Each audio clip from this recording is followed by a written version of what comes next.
And we are live, Halister et al. How is everyone? What is up? Well, the market is not. That's why I thought I would label this, because the cannabis industry was pushing this. There's was it Black Friday, Cyber Monday, and apparently there was something called Green Wednesday. I didn't see it. Did you? I didn't see much green today at all. I'll be frank. Maybe a little bit in the morning, but then no. The day did start green for me. People had to start talking. I know. It was so surreal. Even pre-market and well up until at least 10 a.m. Oddly enough, every position that I had was green. I mean, not to be unexpected given the the prior day, but it was a refreshing change for once. And then I didn't do the proverbial knock on wood as I should have. So you can all blame the. Actually, I was gonna say blame me. We're gonna blame it on Kurt. It was all his fault. he just rolled it. He just rolled it in the chat. So I'm gonna blame him. Yeah, no, I didn't do the knock either. But yeah, I don't know. It seems like good old fashioned gap and trap. I think is what they call that.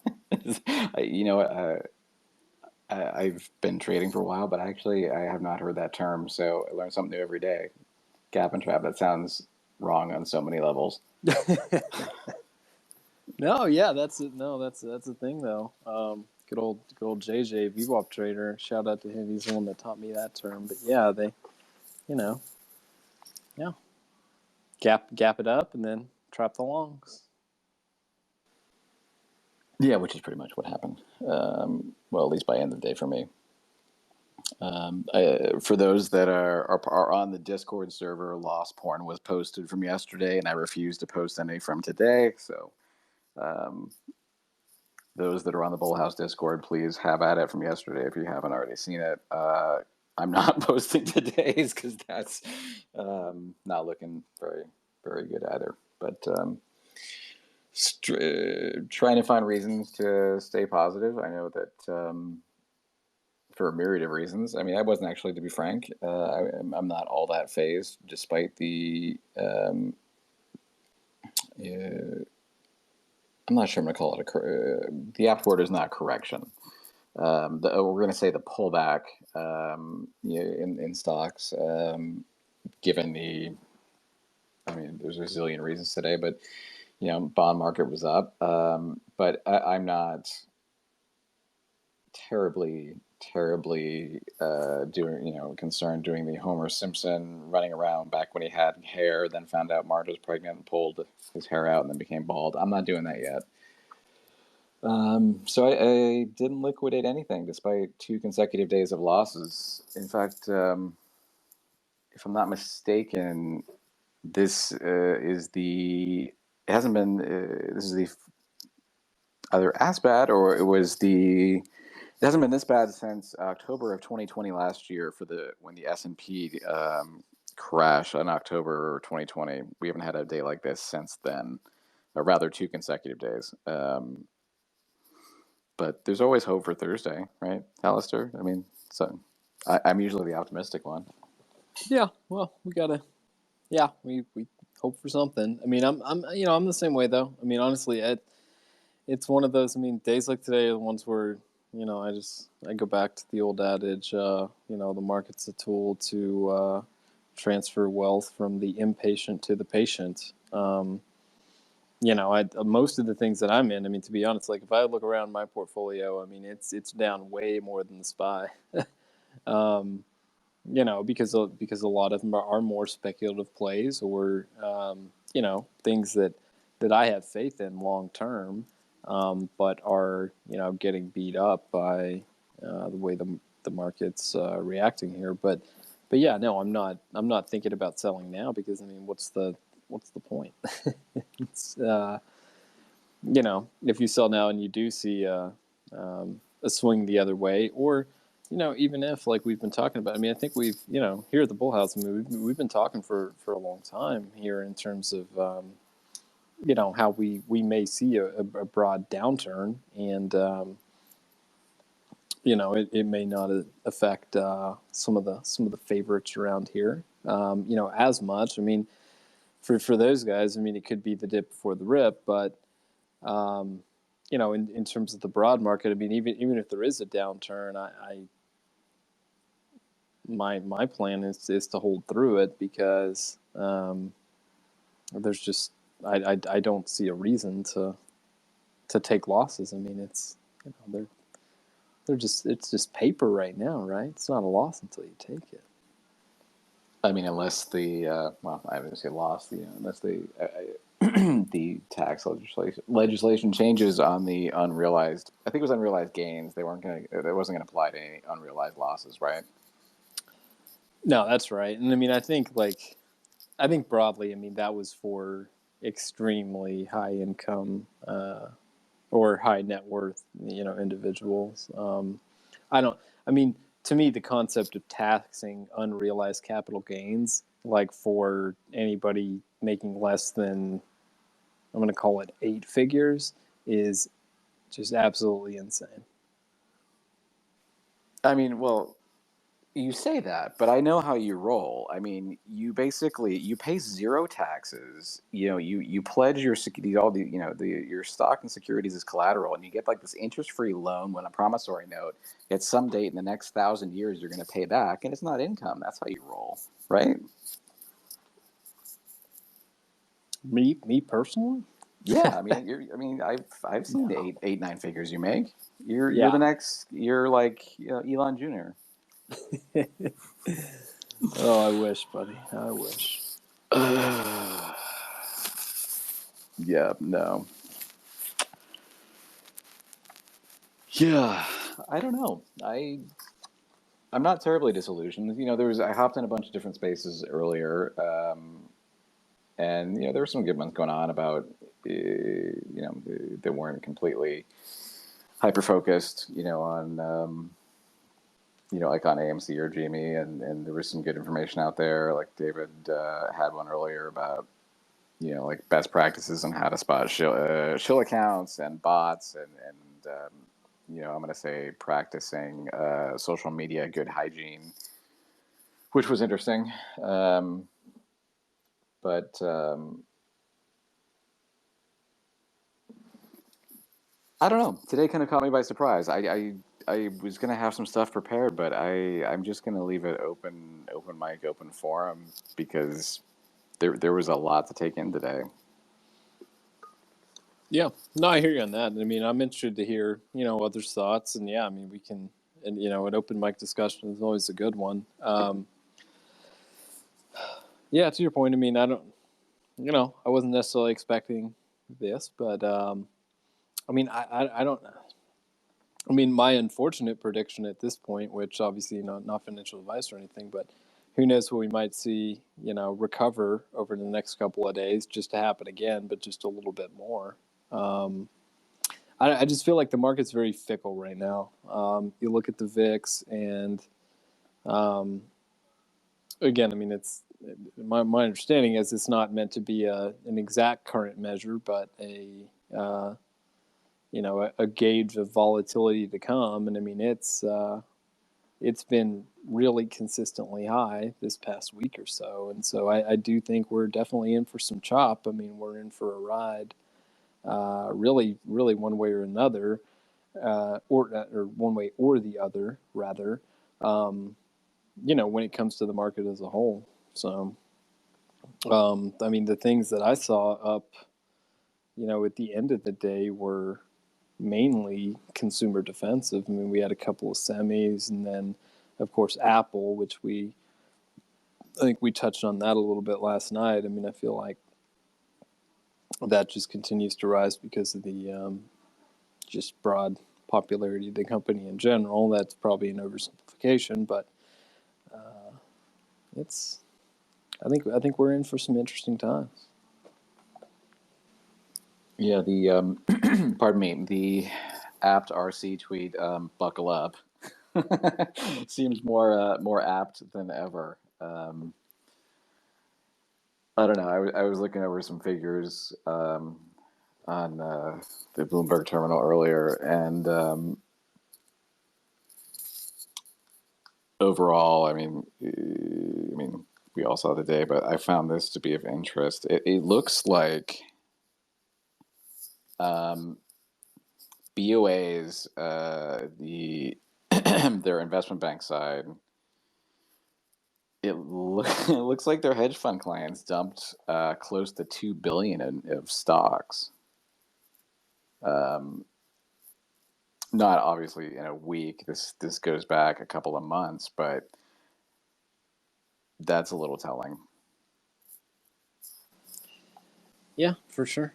Well, and I mean that's one of the things I was thinking about earlier today is just because we touched on it a little bit I think last night with Kringle, and I mean it's just the data disadvantage is insane. I mean especially with payment for order flow, it's amplified.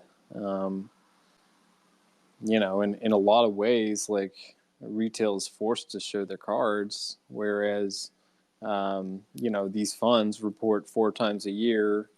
Roughly what, like average of 45 days out. It's just the the information disadvantage is real, and I mean in business and just about anything. I mean you see it with social media companies, you see it with tech companies, you see it really, I mean, in all industries at this point. Like information has become a commodity and a very valuable one at that, right? And retail is just in the unfortunate place of having an extreme information disadvantage. It doesn't mean that we can't win, or that we can't do our DD. And I mean, obviously, I think there's some things that retail has collectively uncovered that have really strong theses and where the data is in our favor. But that's just one of the things I was kind of mulling over a few hours ago. No, I concur. I mean, there's a reason. I hate being called dumb money, but there is a reason, and it's not because we're dumb. It's because it's the level of I've done I've done, and I would argue that others have also done some dumb things in trading. But I mean that's the cost of tuition. And learning, but it's the information disadvantage. And I'm not suggesting like strictly front running, but just having all things being equal, if we had access to the same information, I think the retail environment would be quite different. And quite frankly, it would be something that I would consider even paying for. I mean, it's the ridiculous amount of money I have to spend every month just on the data subscriptions I have. I can only imagine what a level 3 would be, but I don't know. I would be very interested to see some of that flow. And pardon me, I have to correct something I said earlier.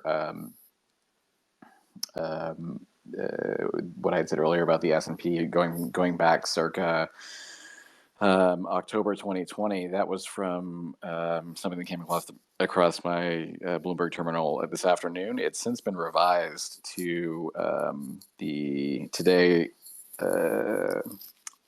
today's S&P afternoon sell-off is it's the biggest reversal since April of 2020. They've since corrected that. So despite retail this morning pushing stocks up a little over 2% today, and then your buddy Jay Powell came out, promised he'd keep the inflation in check, and people fretted over Omicron because there's some first case, and then there was the afternoon sell-off, and here we are. Bitcoin, I think, dropped below 57,000. Oil, I mean, it was just a trifecta of things. Oil, I think, was hitting around 65 by end of day. Treasuries and bonds were up, obviously as a safety net. So that brings what, S&P down over the past 2 days more than 4%, if my math's right. So I would hope that we can only go up from here. I don't know. Maybe you have a take on this. Someone on the terminal had suggested that not just hedge fund managers, but also some at a couple of firms were quoted here that I will not say their names, that you may or may not have been previously employed at Halister, but they were pointing to tax loss harvesting prior to year end as part of the sell-off. I don't know how you feel, if that has merit or not, or if that's just a Goldman Sachs / insert other accounting firm here that shall not be named. Excuse. Yeah, no, well, I appreciate that part. Yeah, it's interesting. I mean, it's on one hand, it's like likely story, right? But on the other hand, I mean, I'm thinking about that a little bit myself. I mean, I'm thinking about like the positions that I have. I have my positions because I like them, but at the same time, I am looking to potentially do some tax loss harvesting. And this past week or so is when I started thinking about it. So it's one of those things. I mean, on one hand, I mean, yeah, it does sound like a nice BS excuse, but at the same time, I do think this is probably the time of year that people start to think about that kind of thing. So it could be part of it. But I think I think you kind of hit the nail on the head with everything you kind of outlined there. I mean, it's just there's a cacophony of things just happening in the market. I mean, this morning opened up green as we've discussed, and I mean, I don't think it was just retail, because I mean, that's the other thing. I call me crazy, but I don't think retail is the ones that are moving candles at 4 a.m. in the morning. There's a lot of brokers that don't even allow trading until later on in the pre-market session, and so it just it pushes off of the early action. And then I think we had some good employment numbers come out. Like if I saw, I don't have the exact numbers, but some of the ADP employment numbers would come out, I think, for the last month, and they were higher than expected. And there was some kind of good news in the morning, and then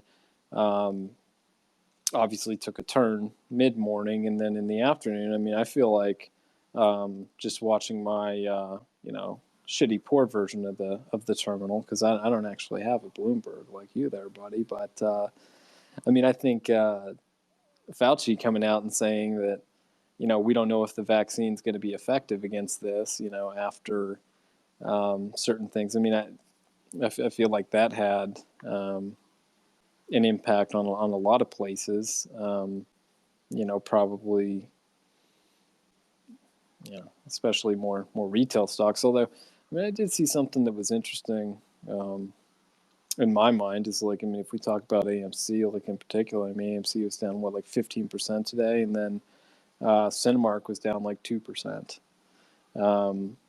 So I mean, that's just one of those where even if you're looking at very similar businesses would have similar impacts to the macroeconomic news, I mean, there's obviously still some craziness going on.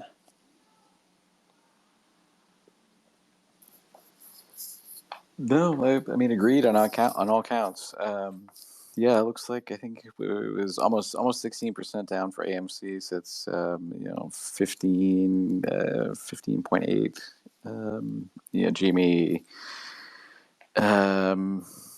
831, I think, and some other ones I've tracked I'm not going to delve into, but it closed, like Dow was down 1.34, Nasdaq 1.83.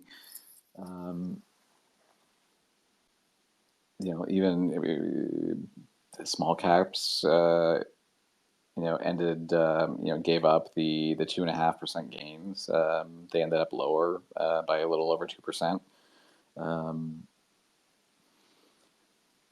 But as you aptly put it, cacophony, a word I have not used since grad school, but kudos to you. Quite literally, a cacophony of things. Trifecta. I don't want to say perfect storm because that's like overrated. We're not quite. I don't think we're there yet. But believe it or not, that actually retail did actually push, according to the data I'm looking at, 2% early today.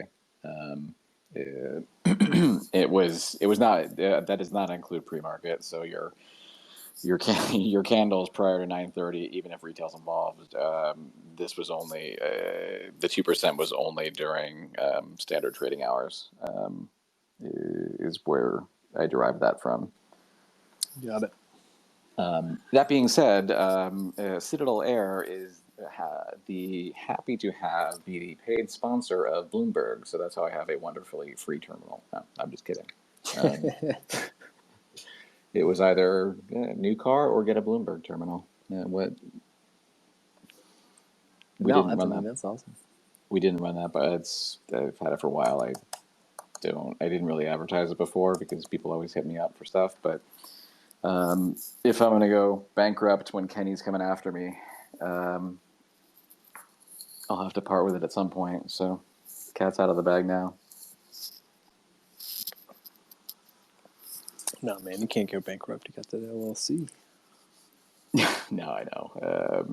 That was a frank conversation that I had to have with some folks, including the missus the other night, which was she was like, "Say what?" Yeah. I don't know if anyone has any questions, comments, concerns. Feel free to pop on up. Otherwise, we'll continue meandering about or musing about the day.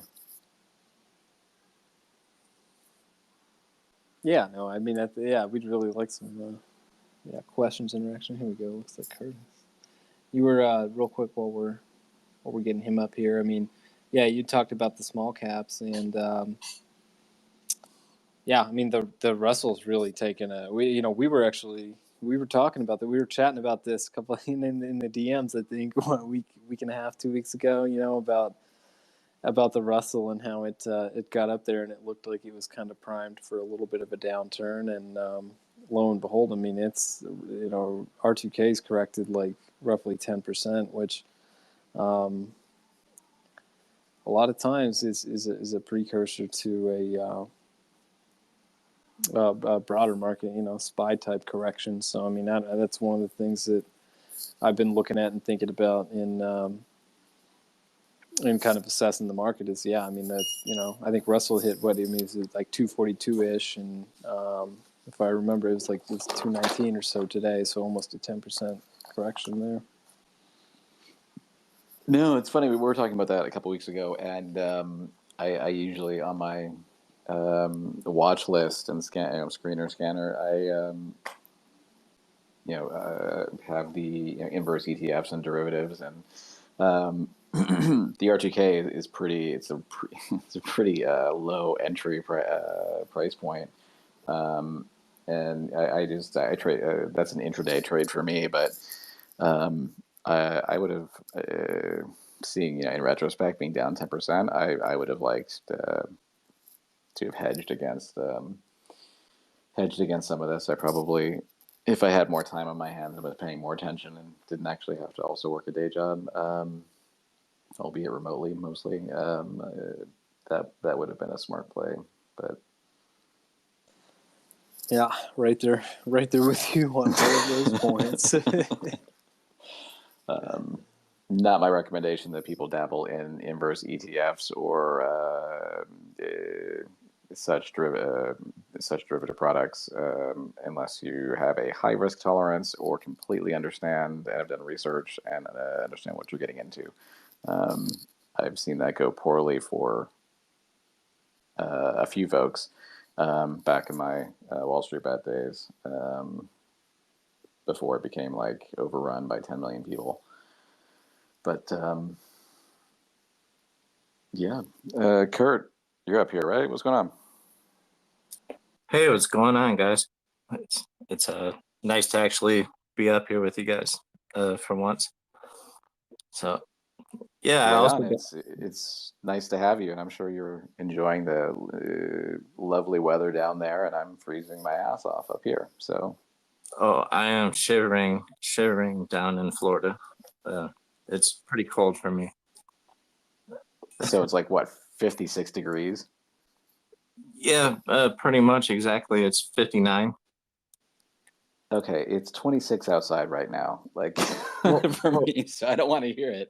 well, that's just physically painful. I mean, like for us Floridians, this is yeah, it's pretty bad. But actually, it's pretty nice. Like I'll put it that way. A complete non sequitur, like, just to go off on a tangent. In high school, I went to boarding school for high school. So I dated this girl. Her parents lived in Vero Beach, Florida. And so anyone from Florida can probably guess what that means about her family and et cetera, et cetera. But on a couple of spring breaks, I went down to visit. And for some reason, we ended up at the mall back when malls were a thing. And the amount of winter clothing, and this was in like March, winter clothing that was out in the mall was akin to like a Vermont ski lodge. Like there were hats, mittens, huge parkas. Meanwhile, it was like 60 degrees out. So, it was, I was wearing a t-shirt and shorts and sandals, and everyone else is wearing these North Face parkas and hats, gloves, mittens, the whole, probably hand warmers. I don't know. That's a memory that stuck with me over the years. I don't know why I just went there, but Yeah, that's how it is. And every time I go up north, I am in physical pain, like literal physical pain. And I'm just shaking. And I can't wait to get into the heat in the car. But yeah, so that's why I love Florida. Like the pain of the cold isn't even a quarter as bad as anywhere up north. But yeah, today was a bad, pretty bad day, to say it lightly. But uh, luckily, I've been getting a bit better at TA, and I was able to capture some profits early in the morning and didn't have a complete loss today. But also, you did say, Citadel, to remind you of what happened in Mexico today.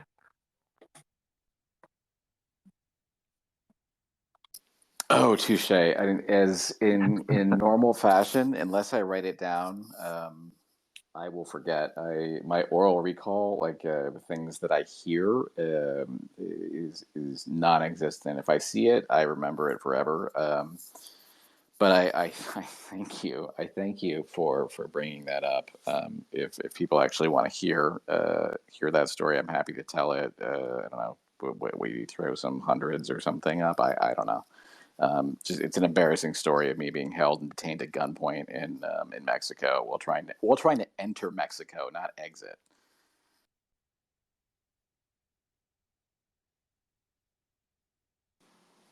Mm. I see at least one. Yeah, I remember that. I I remember that. I saw a couple. Okay, so I'll make it quick. This was what is it, 2021? So this was approximately 10 years ago, and I completely, although my heart is always with Delta Airlines. Don't tell my boss Kenny. Um, I blame Delta Airlines for this. So, leave Boston, direct flight down. I forget which city in Mexico at that juncture. It was not like Cancun for spring break or something. It was for work travel. But I blame Delta because mid-flight, they hand out some sort of snack or something, which included either a tangerine or an orange. Now, being the kind of guy that does not like to be wasteful, I did the natural thing. I was like, I'll hold on to this. I'll save it for later. So I just kind of kept it. I think it was. I just held on to it for the flight, and then I didn't think of it again. A couple hours later, we land, and I travel light, so I just usually have like a briefcase, and then a backpack for everything else. I was only going to be there a week, and I'm standing in line in customs, where you go up and get your passport scanned, stamped, and then you leave and you push that little button as you're leaving the airport that either turns red or green randomly to indicate if you've won the lottery of secondary inspection. That's not what happened. Unbeknownst to me, I was standing in line with a group of my colleagues, and the next thing I know, I'm being ordered on the ground by a bunch of the Mexican federal police or federales because a German Shepherd, apparently a drug dog, had alerted or sat next to me. I was face down in the customs line like I was smuggling drugs into Mexico. They dumped out all of my backpack, again, while keeping me on the ground and at gunpoint, because logically, the white guy, the young white guy, is bringing marijuana into the country.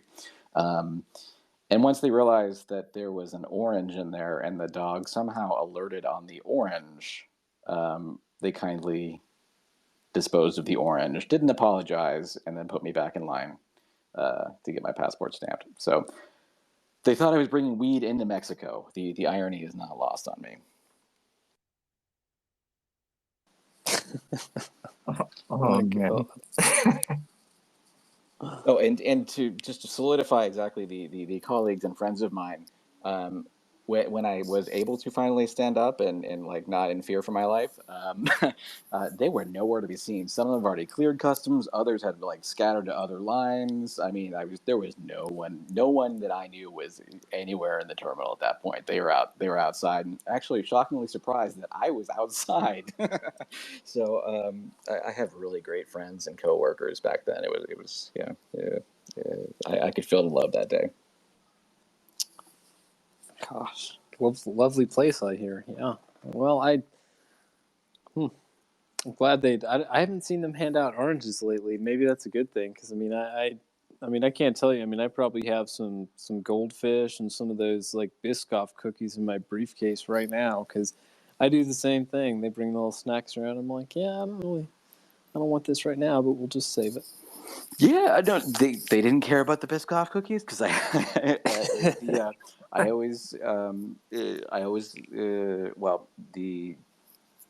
have status with Delta, so I get upgraded. But I'm always, this could sound pretentious, but like first class, you can like basically get the flight attendant to give you the whole fucking box if you want. Oh no, I know, bro. I got status with Delta too, and I get upgraded too, man. So all right, no, I didn't even ask, but I'm like, if you try to like, I know like the couple of times when I've flown like Comair, which the Delta subsidiary, or gotten coach, I ask for more than like one little packet of Biscoff, I get like slapped upside the head. But no, I had a ton of Biscoff cookies and goldfish and some other random stuff. The dog didn't care about that. This was a drug dog, and then they were like, "Oh yeah, the drug dog." They like opened up like the orange, like it was concealing something. And at one point, I did ask him. I was like, the officer, I was like, "Do you guys honestly think I'm bringing drugs into Mexico?" And that was the wrong thing to ask them. They did not take that very kindly. I was actually surprised I wasn't subject to secondary inspection at that point.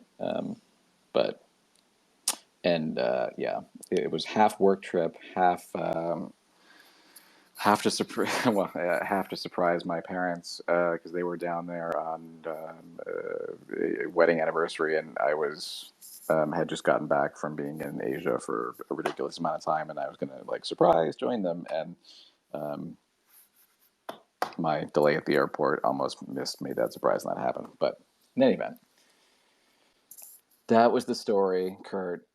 If you'd like to, test it out, I wholeheartedly suggest that you give it a shot. I mean, you're closer than I am from Florida, but by all means, sir. Oh yeah, yeah. Let me try out messing with the federales in Mexico. No, I just won't bring any citrus anytime soon to South America. And I did make it a point, like I never did bring it up with Delta because they usually they'll tell you like what you to like leave stuff on the plane if it's not welcome in a certain country. There was no mention of the orange or clementine or nectarine or whatever the hell citrus fruit it was. um, that inevitably got wasted and confused for some sort of drug. But I would have at least appreciated a heads up because I mean I've traveled all over, and they pretty much are like, if I've said I want to hold like on Singapore Air a couple of times, been like, no, I'll hold on to this. I have a connecting flight, and they're like, no, no, we need to take it back from you. You can't bring it in. Delta, where were you? Singapore Air's on their game. Delta, despite my allegiance and 360 status, I just can't wrap my head around that. But and I also Well, somehow thought that, like, the late 20-year-old, almost nearly 30 gringo speaking fluent Spanish to them was somehow going to like buy me points. Oh, I can tell you it did not. Um, and especially when they kept responding to me in English, that should have been a clue, but no. uh, Despite my Spanish being spot on, like I am fluent, but they were just like, not, it's Castilian, and they were having none of it. And anyway, but I digress. I am here to entertain, if nothing else. well, also real quick, while we're on tangents, did anyone solve the riddle that you tweeted out the other night? The South Park WoW riddle, because I mean, I was curious myself. I was like, I might try to solve this, but I'm like, well, I don't think I'm supposed to. You are welcome to. I actually, my like Twitter notifications were out of control, so I silenced them today. So I have not looked, but I can. I'm not sure. Let me check.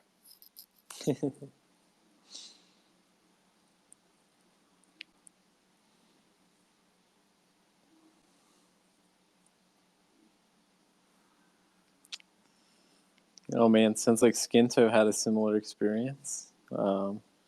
Yeah, don't smoke weed in the car and then go to Canada a few hours later because the drug dogs notice. Yeah, I just saw that. Oh, he's got a little puppy emoji. I like that. That's appropriate. I What's did up, not get Skinto? Skinto. Just for clarity, at no point was I strip searched. I just had automatic weapons from 6 different federales pointed at me as I was face down on the airport floor. The linoleum was actually spectacularly clean and immaculate, despite what you might think. But it's kind of sad. It looks like no one took a stab at correctly identifying all the players and their respective avatars from the South Park clip. You were even featured. Well, that's what I figured. That's why I figured I wasn't supposed to guess, is because I thought I might be featured there. Yeah, so I don't know. Will. Maybe we got to get a will. retweet. Somebody needs to. Yeah, I mean, just everybody Someone go should check out at CitadelAir. You got to go. Look at it's the WoW South Park tweet, and I mean, there's a nice little riddle in there, and I mean, I don't even know how to solve it. So, I mean, I've got my guesses, but yeah. I retweeted it out if anyone else wants to take a stab at it, by all means, because there's it's Kenna, you, Kringle, me, and one of my bosses. So yeah. I think that's when we were reminiscing about was it TeamSpeak and ICQ and all of the now old obsolete tech.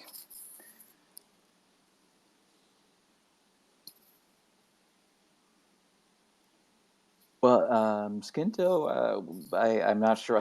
I'm not sure. yeah, that's rough. Skinto says the actual quote. I mean, I thought Canadians were friendly, man. I've always had really good encounters with their border, and customs. But apparently, they told Skinto to, quote, lift the boys, turn around, bend over, and now cough, unquote. I would have expected that.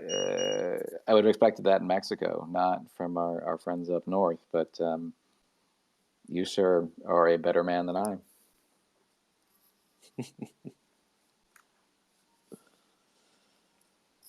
Yeah, my dad accidentally missed a turn on the bridge in Michigan one time and ended up in Canada accidentally, and he did have his weapon on him, and that was taken away, and he was held for about 3 or 4 hours. But yeah, they did not make him lift the boys, turn around, and cough or anything. So that's pretty interesting from skin toe. I'd like to hear more about that. Yeah, and Kurt, to be frank, your dad is lucky that it was up north and not down south, because if um, I can recall an incident where the exact thing happened to someone. I think it was in Texas, and they took a wrong turn, and at that juncture it was a one way, and they had no choice but to go through CBP in Mexico. Had his concealed carry, albeit unloaded, secured in his trunk. Notified Mexican customs that he was like, "Look, I made a wrong turn. I just want to go back to the U.S. Can you just clear me through?" And he ended up getting arrested and got like a 15 or 20-year sentence in Mexico, because Oh my goodness. ironically, they have very, very strict and strict gun laws, unless you're like the CIA, like selling, moving weapons down there. But this guy clearly was not one of those individuals. But no joke, he got some ridiculous sentence, for basically a mistake, a driving error, much like what happened to your father. But at least the Canadians were nicer about it. 3 to 4 hours I could handle. 15 to 20 years was something altogether a little bit different in a.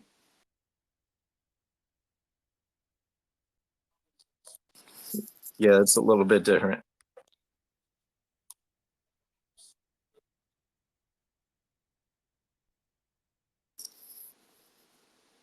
Speaking of prison, Chuck Nerd says when he goes through TSA, he requests the cavity search. how does that go? Like, do they oblige, or does that they simply just like pass you through because they don't want to touch you? I don't know. I was wondering if you had to buy tickets like at a carnival or something. Like, I I'm don't here for know. the cavity search. I mean, maybe he's into that kind of thing, like that he gets off on it. I don't know, but I don't know. There's, as Halister can relate, it's a whole other world when you play when you fly private. I mean, security is not a thing. Like the last, I can't tell you how many times, and I can't name the airports because I don't want to get them in trouble, but they're fairly prominent, where there is the little metal detector and the X-ray machine for your carry-on luggage. But if your jet's waiting on the tarmac, I'm not, like half dozen times the metal detector wasn't even turned on. Like there is no security. It's customs will meet you at the plane if you're coming in internationally. But Halister's a baller. I mean, as much as I like Delta, there's nothing like CitadelAir. I know we bypass security for you 24/7. We go above and beyond that extra mile to deliver that exceptional in-flight experience. Which is why my boss's plane, Kenny Mayo Griffin, a third of his airplane is actually allocated just for a bedroom. So, like I said, we deliver an exceptional in-flight experience for those that have the pleasure and opportunity to fly with us. Well, at this juncture, I just feel like I have to clarify that at least when Halister's on board CitadelAir, it's nothing like the Epstein experience. Now, I can't speak for Kenny, but it's a little bit different when I'm on board. I did delete those photos per your request, so we're good. oh shit, hot mic. I'm sorry, dude. In moving along in any news, did anyone else see that Kathy Wood's ARK Innovation ETF dropped like 6.7% to like an all-time one-year low? Like people aren't loving Kathy Wood, apparently. Well, yeah, I think she's holding some of the same bags that I am. Her genomics ETF is down way more than that. Yeah, no, that wasn't even that hasn't been on my radar because I was like, I don't understand how that's going to make any money. But isn't she the only one? Isn't she the reason that like Hood is still even holding is still above $1. It would appear so. Yeah, I think she's been buying a lot of hood in the past week or so at least, and maybe building a position before then. But Yeah, I noticed she's scooped up a lot of Zoom, Teladoc, and hood lately, and I think some coin also. And she sold off a little bit of Tesla, but I don't know if it has to do with the Omicron or That looks like she was doing that just before the news broke, like a little bit, but then she got kicked into high gear. And I'm speculating, but I would probably be doing the same thing if I were her. I don't know if she did any Peloton either. I can't remember, but well, it's like interestingly enough. So why is it that she publicly discloses all her trades within literally like a day? I mean, we were just kind of having this conversation about information advantage and what a lot of different the funds are doing, but I mean, she's running an open book. maybe she's buying so much hood because she thinks it's gonna just crash down to like $5, and so she's gonna buy about 1 million shares, and they're gonna change. Who knows? Maybe Robinhood will change everything that they're doing in the future and actually become a responsible broker in the future. I I don't think that's likely, but who knows? it's about as likely as me running drugs in a cartel-like fashion into Mexico on a daily basis, in my opinion. There's a movie about that. I can't think of it. But what was it? Tom Cruise was flying drugs in and out of South America. Yeah, it was the why am I? It was out of history. Why am I spacing on? I think it was paid for by the DEA and something like that. I don't know. Oh, the Iran Contra. That's what it was. Yes. Okay. It was. I don't know what the DEA's involvement was, but I know it was a certain three-letter agency that was primarily responsible for that wheeling and dealing. But yeah, no further comment on that because Twitter knows everything. Yeah, that's for sure. Especially the new CEO. He definitely knows everything. Skinto says, apparently he says the pilot must stay in the cockpit on Epstein flights, according to, was it Slane? Wonder if it's the same on Citadel Air. We have a don't ask, don't tell policy. Once the flight deck is secured, it's also soundproofed. I can't hear anything that's going on back there. Plus, the headset I wear is actually made by Bose, and it has noise reduction. It was the one thing Kenny actually got me for Christmas that I was quite appreciative of. He splurged and got me the $500 aviation Bose headset with noise cancellation. So I don't generally hear what's going on. Sometimes I turn it off and eavesdrop, on the telecom system, just to, through the intercom, just to hear what's wheeling and dealing. And you think I'd make some money in the market that way with some inside trades, but I haven't really been all that successful.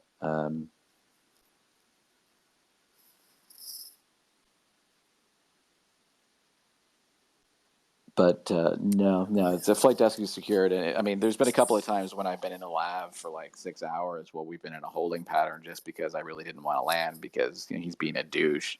I've told him it's quote inclement weather and we're unable to land. But really, I was just playing Star Trek Fleet Command on my phone in the lab for about 6 hours while the autopilot just did circles around the O'Hare.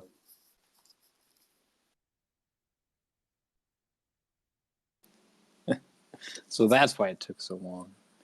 Damn it. Got me. No, I think I'm gonna actually start resume posting all of his flight details. Like I stopped doing that out of respect, and an understanding with his counsel way back in the day. And I think I'm gonna go back to it's nearly automated where it's gonna post the moment it takes off, the moment it lands, and just put that on blast. Especially after this last round of litigation, I'm free to do. I'm now free to do what I want. I don't know if people are interested in that anymore. That's how I started the whole CitadelAir account. But I have an inkling to kind of go back and do that. I mean, I think it would be interesting. I mean, certainly these days. I mean, I don't know if we're, I guess, an investor day, right? Mid November. That's come and gone. But I mean, it would always be interesting to see where the Mayo Man is at. Say that again, Investor Day? What did I miss? Well, no. I'm just, it was kind of a joke. No, I mean, I was talking about like the, apparently like the Q4 is when like investors will typically, they have to give the notification as to whether they're going to pull out, of a particular fund, before the end of the year, if they're going to, reallocate or do like certain things like that. I mean, I think so. That was November 15th, and so he kind of right, seemingly did the campaign around the world to either, A, hide money in non-extradition countries, or B, visit some really wealthy people to try to convince them why they should stay with the firm. Yeah, which is which exactly almost 6 weeks before that. Well, actually, no, more like 4 to 5 weeks before that is when I first got sued by them. And then what was it? It was for Thanksgiving, the Macy's Day Parade. Kat had the 5 rolling mobile vans talking. The Ken Griffin lied and Yeah, no, I saw those. I mean, I was like glued to the parade, like looking for him, and I mean, then I saw the tweets, and I was like, well, like okay, they're probably not going to be on the TV broadcast, but I see him. Oh, their presence was there. She and I talked about it, and that was. If I didn't have legal bills to pay, I would be right there doing the same thing. But much respect. But I was working with and still am Boss Blunts on he had been extrapolating. I was able to get all of the flight data for him. He had some missing pieces. And then he was correlating it to like the specific. Some of these were fairly remote airports that he was going to, and he was correlating it to investors in his like fund and possible people he was meeting with, and then this will come out at some point. But what do you forgive me? They're the like customs tax shelters where it's like a port, but it doesn't actually. It's considered perpetually in transit. You know what I'm talking about, Halister? I forget the name.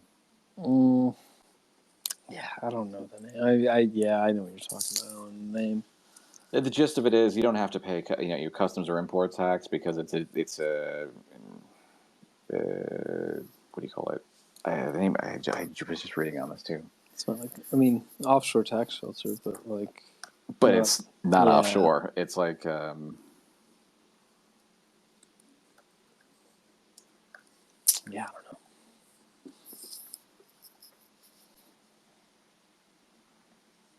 I don't know. I will see if I can find the. Nonetheless, he had identified certain locations, and it's been some interesting DD coming out that I was at least able to do a data dump and give him flight data going back a couple of years, and there's some interesting folks that and places that seem to align with. again, speculating, either doing damage control or fundraising, or locking up a copy of a Constitution somewhere.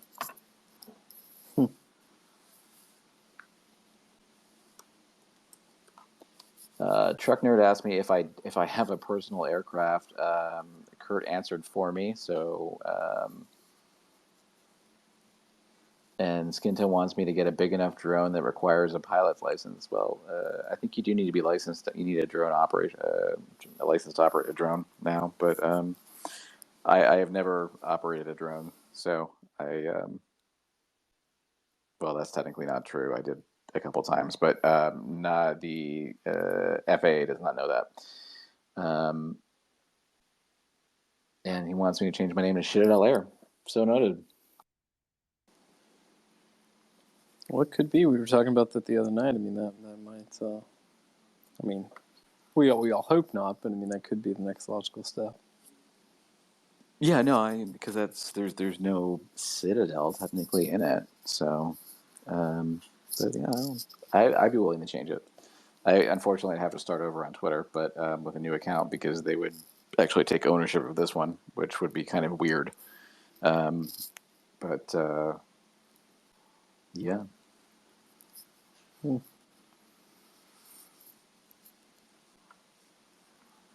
You could always change your handle. You don't have to set up a new account.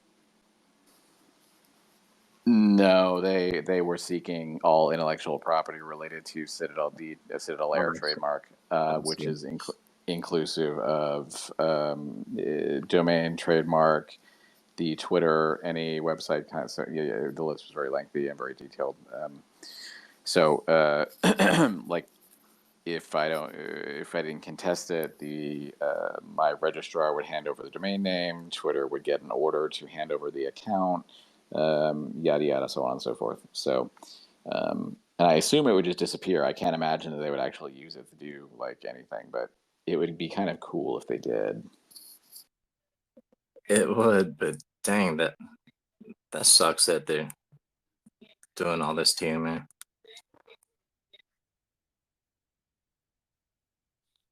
Skinto just asked me, he says, do I legally have to change my Twitter name? So basically the decision that came back, what was it, Monday? I had 10 days to basically, there's no way to with this particular, because it was an arbitration panel, there was no way for me there's no recourse to appeal. As far as the, because it went to arbitration, their decision's final. You can't appeal for another round of arbitration. And within 10 days, 10 business days. At the end of that time, if I did not file a complaint in federal court, which actually will be in the U.S. District Court in Arizona, if I failed to do that, then all of those things would happen. The Twitter would go away, all the intellectual property. We have not filed yet, but when we do, that puts a stay of execution. So at that juncture, I will not have to change anything until a federal judge makes a decision on the matter.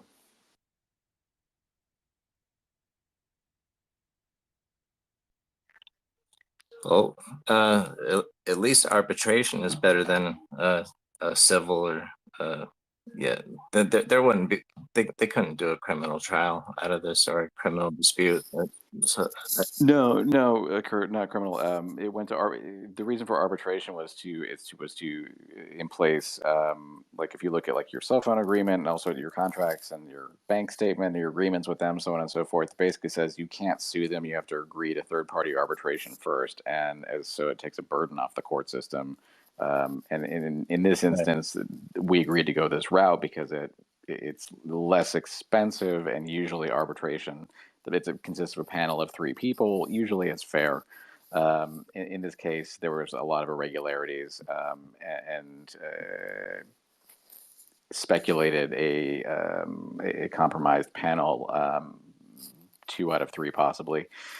And the decision should have taken a month, and it came back in 3 days. So it was just absurd.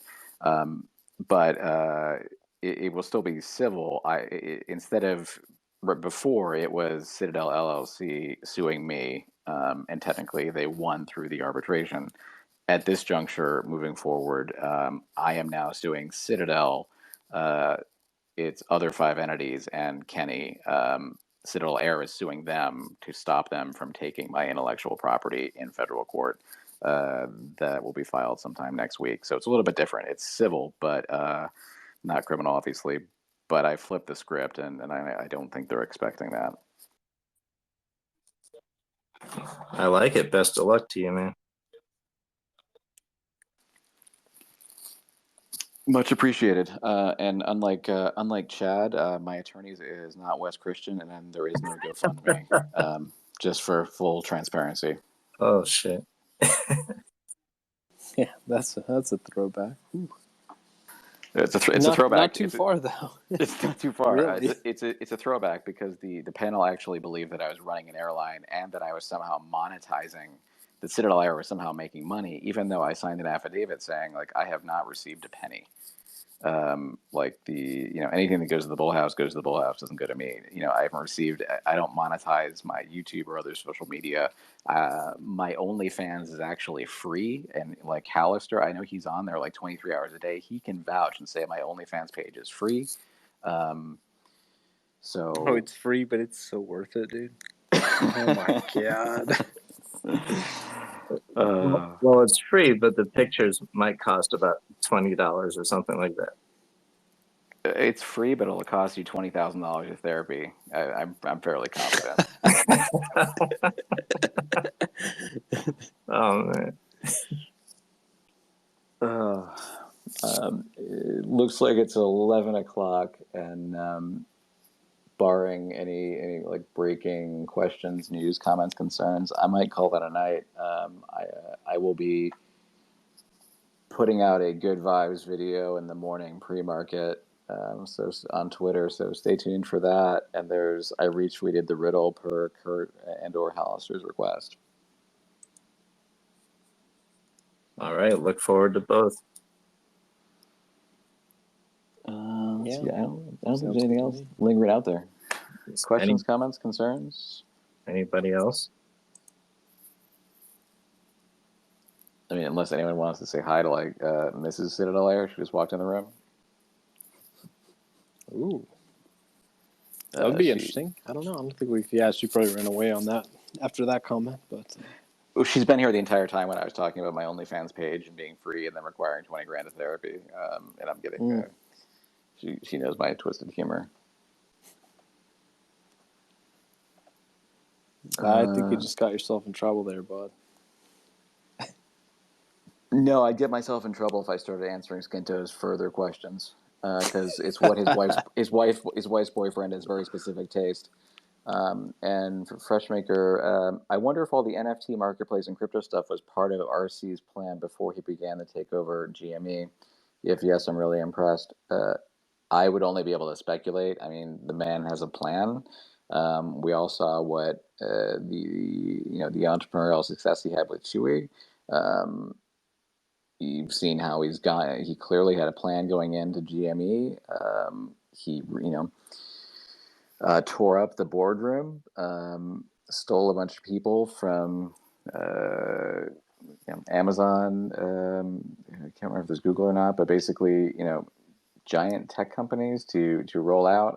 They've reserved a whole bunch of the NFT and crypto domains, and then they've also set up the subdomains. So all indicators are that this was something in the works, but obviously they would not disclose such a thing because they're not Kathy Wood, and they're not going to just vomit up their entire business plan for the world to see for their turnaround. But that's just my speculation. No, I mean, totally. I think totally on point, though. I mean, yeah, like you said, it's obviously speculation, but I mean, I agree with all of that. I mean, the only thing I'd add is he took out the trash too. Not to hate on any individuals in particular, but it's also been highly speculated that there were certain people that were there that may have been working with other parties, which is something that's common, really. at a lot of companies in terms of the way different funds work in order to extract information or be able to solidify positions. And so, yeah, I mean, in addition to all the talent that he's brought in, I mean, the work that he's done with Chewy, the plan that I think we all believe that he has.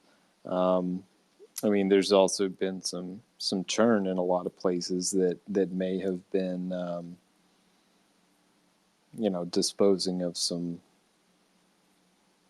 I don't know. I don't want to say bad actors because that might be an overstatement, but yeah, just maybe. What's the polite way of saying toxic asset?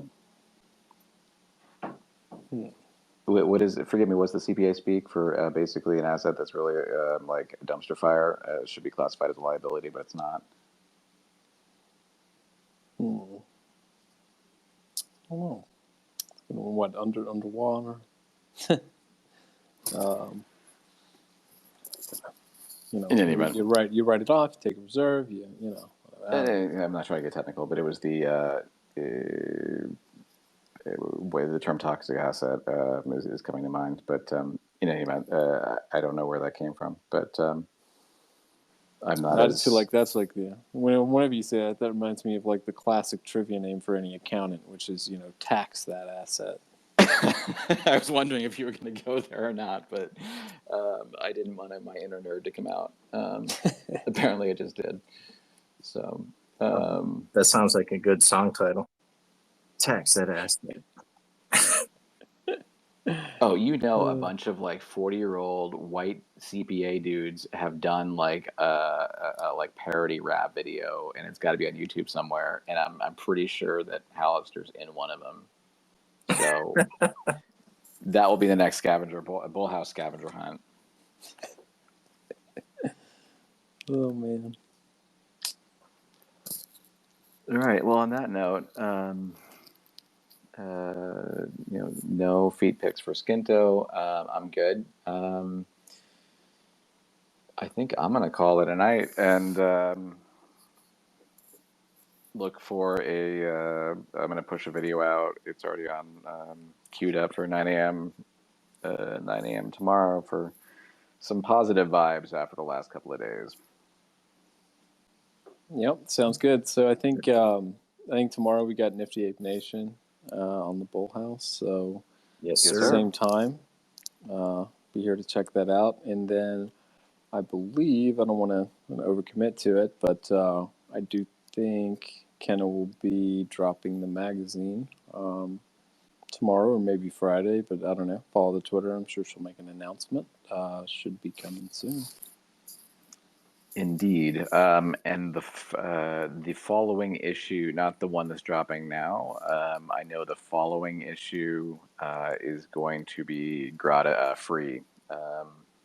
The first one was just as kind of an overview, and I forget what it is. Is it $5 or something like that for I forget what the time period is. Right. But the the one coming after the one that's the next one dropping after this one will be free. She and I had talked about that because there's going to be some exclusive interview content in there that I'm helping with that will be exclusive to Bullhouse before the rest of traditional media outlets pick up on it, and we want to make sure that's free to everyone should they wish to partake and not have to part with $5 if that be the case. Plus, CitadelAir is being subsidizing that, so dipping into the Mayo reserves again. And speaking of Nifty Ape Nation, big shout out to Mother Mayhem listening right now. For sure. Yep. Hey, Mother. I didn't even notice. Hey, I will probably be listening tomorrow night. If I don't get dragged, someone else wanted me to be on panel, but I'm trying to scale that back. But I will probably hop into for Nifty Ape tomorrow night. I presume it's 10 o'clock. I don't know, but stay tuned to either the Bullhouse Twitter and or whatever Mistress Kenna puts out. So on that note, I will see everyone not at 4 a.m. I'll be up, but hopefully